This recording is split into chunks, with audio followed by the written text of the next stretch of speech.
Akaati, ko te iho matua o taku kaupapa kōrero, ko tēnei.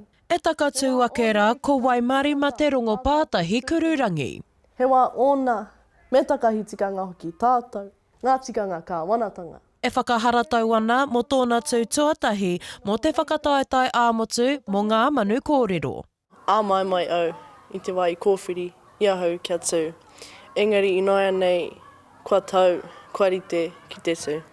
Ko te Rongopatahi-Kururangi, te toa whakaihuwaka o te wāhanga rāwhiti i haka ki Waitaha. I tēnei wiki e tū ana tēnei Manu Kōrero me tana kaupapa e hāngai ana ki te mana wahine. Ko taku kaupapa kōrero te e whaihua i au me takahi tikanga, e hāngai ana tōku kōrero ki ngā mana wahine nōku, no tauranga moana, no Waitaha, kua takahi tikanga mo te painga o ngā iwi Māori.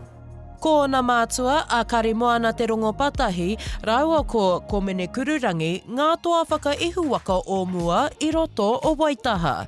Ko te mahi kei a raua i naia nei, he hāpai i tā raua tamahine. He pai tana whakakuhu i aia ki tana kaupapa. Nāna no i tuhi, no nā no o na whakaaro, ko tāku he whakatika. I ngā i me ngā ki, ngā ā me ngā o i te mea he kai ako mātou katoa. Hoi anō, kua kite au i tana aro. Kua hau ki tērā tūtaha e hāpai ana i te tū o te wahine i roto. Kia noho ki aia me te wānanga i enei kaupapa o te tū o te wahine ki runga i te pai kōrero me te kawe i era āhuatanga o te taha mārei kura ki roto i wera mahi. Engari ko tāku noa te tiaki ai tana taha wairua kia māmatana tū, kia māmatana. Aha kua ngā tutukitanga o ana mātua i te whakataetae i ngā wā o mua, ka kore ea e rongo i te haipapa nui. Engari, ka reo i te tino pai ki te Manu Kōrero i te timatanga.